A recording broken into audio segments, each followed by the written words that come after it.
大家好，我是妙招小哥，欢迎大家收看我的视频。痰是肺部、支气管和呼吸道分泌的粘液，一般会通过咳嗽排出。提到痰，很多人都面临多痰咳嗽的问题，常常喉咙里有痰，但是就是咳不出来，感觉非常的难受。这些痰常常都吐不完，让人非常的懊恼。有时候痰太多，还会堵住呼吸道，让人难以呼吸，造成呼吸不顺畅的情况。今天小哥这里就和大家分享一个非常有效治疗多痰咳嗽的食疗方，连续吃几天，痰就会变少了，咳嗽也会好很多哦。坚持常常吃，可以把多痰咳嗽治愈哦。常常咳嗽的朋友们，大家一定要学起来。喜欢我的视频的朋友们，希望大家可以点击赞和订阅我的频道哦。今天这个妙招呢，我们需要用到梨子，也称为雪梨和冰糖哦。中医里有提到，梨子性微寒，味甘，具有生济止渴、润燥化痰等功效，对于高血压、心脏病、失眠多梦等也有很好的治疗效果。但是因为梨子是寒性的水果，不适合脾胃虚寒的人食用，所以吃梨子之前，建议大家先把梨子煮一煮，可以降低其寒性，让它性质温和，适合大家使用，也可以起到更好的清热止渴、润肺化痰的功效。而加入冰糖也可以起到润肺止渴的功效哦，对肺燥咳嗽、咳嗽带血等有很好的补助治疗作用。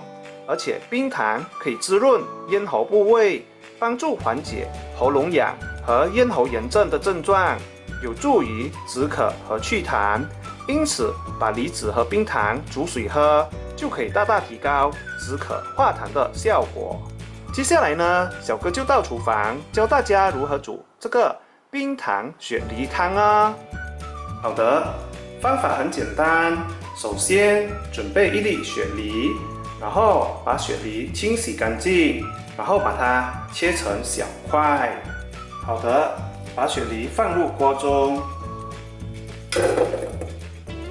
然后加入2到3杯的清水，然后用中火煮大约20到25分钟。好的，20分钟后倒入适量的冰糖，自己调味。建议大家不要倒入太多的冰糖，否则太甜对身体健康不利。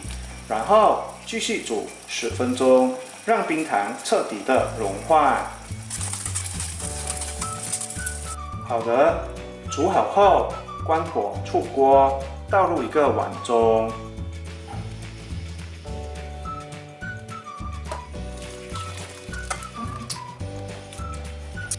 好的，待温度下降后就可以吃了。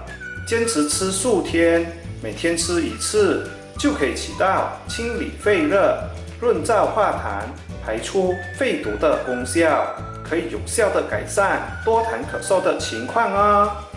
今天这里和大家分享的这个冰糖雪梨治疗多痰咳嗽的小妙招，大家学会了吗？是不是很简单，很好用呢？希望大家都学会了哦。常常多痰咳嗽的朋友们，大家不妨试试看吧。喜欢我的视频的朋友们，希望大家可以点击赞和订阅我的频道哦。谢谢大家，明天见，拜拜。